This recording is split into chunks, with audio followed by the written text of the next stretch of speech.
little chug right quick. Mm-hmm.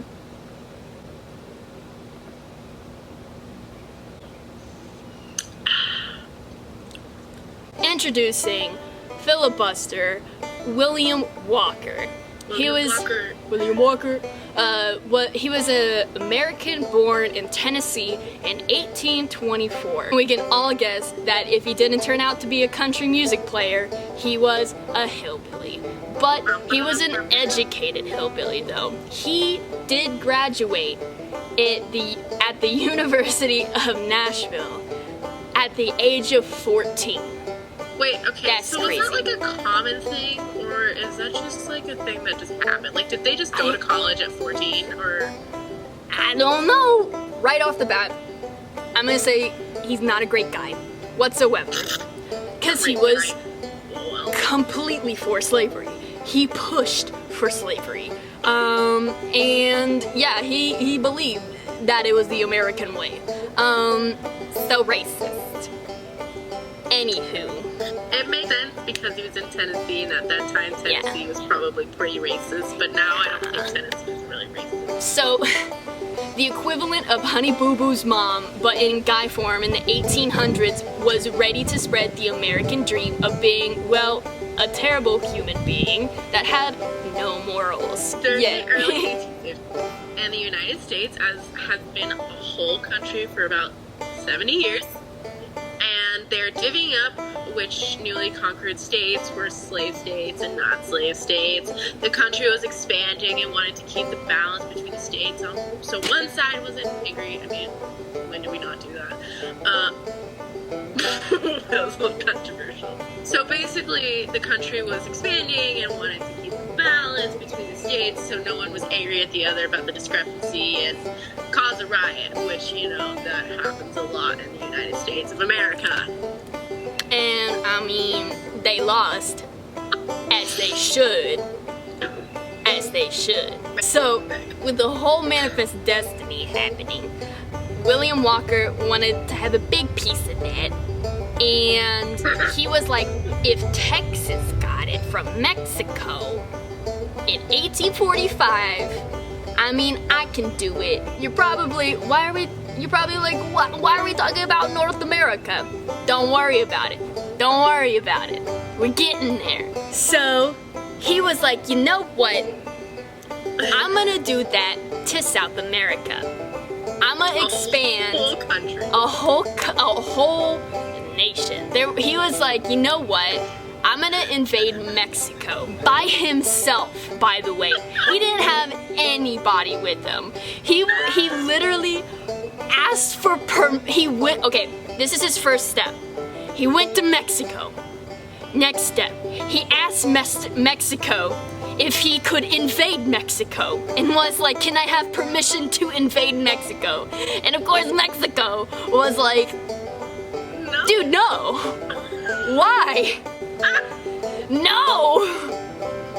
Absolutely not. He asked Mexico, can I invade you? And Mexico was like, no, adios. He literally went, oh shucks, okay.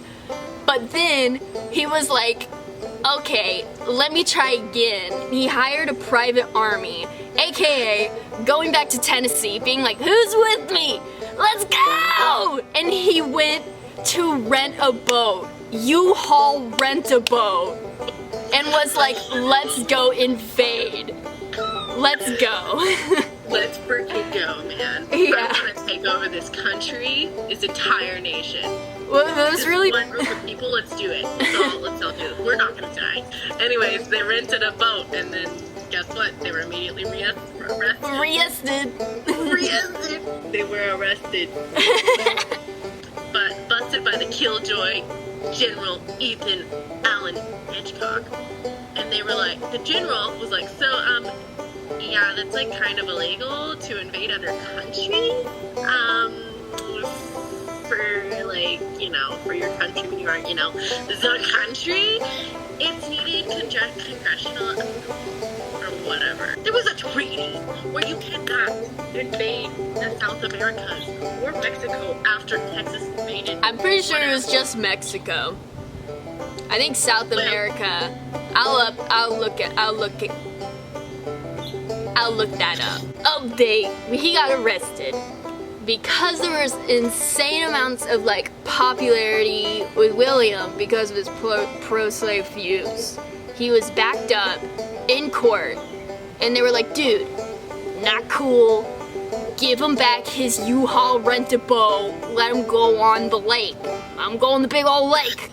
They get him released, get Hitchcock fired, and then they're like, yeah. More officials were like, dude, just don't do it again. And then Mr. Willie was like, He said, just kidding! And continued his plan and occupies Sonora, Mexico, and declares himself president. I'm pretty sure he went there, got defeated, but then he came back, and then occupied it. He only had 45 men in the army, the private army, aka the militia that he was a part of. And I think it was because it was a very less populated area. literally, it was just a poor leader. I mean, because all of his supply lines were drained and forced to retreat back to America, As he and should. was arrested once again. What a thought. He went on trial in San Francisco and then is released again. He was on a break. He was like, I don't know, I still want to do this, but I've been arrested twice. They kind of have an eye on me, so I'm gonna chill. However, I'm I'ma chill real quick.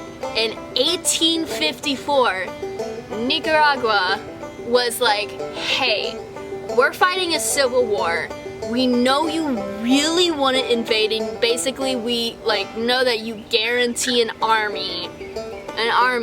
We need 600 of your colonists to come and help us fight the literalists because we're democratic. And he was like, you know what? I'm gonna upgrade a little. I'm gonna do a bit of fundraising.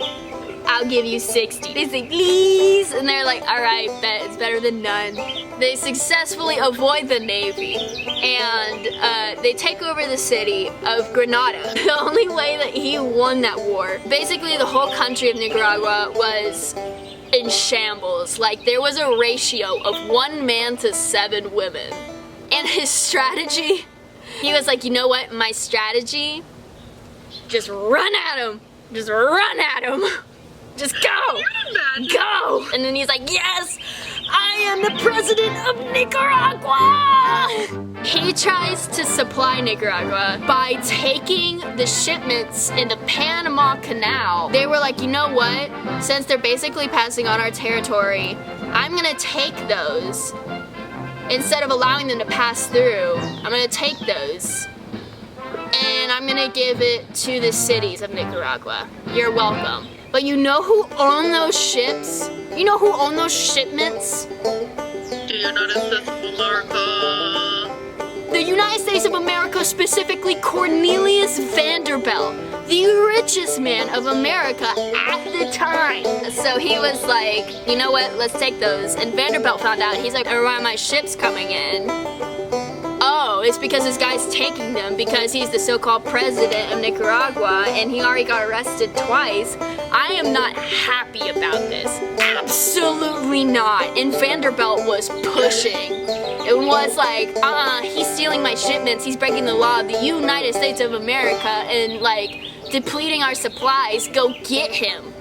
And the U.S. was like, bet, let's go get him. And then Vanderbilt was like, I know how to do this. You know what? The countries surrounding him. He gets Honduras, El Salvador, and Puerto Rico to go against Nicaragua because they're like, boop, bop, bop, bop, bop, bop, like surrounding him. And it's like, what is stopping him from invading us? Get the shipments and like go around Panama and get him out. Deplete the supplies, starve him, get him out. He gets pushed out and beats out. He was like, Bye. maybe I should listen this time. But then he gets caught and arrested. He was brought to New York.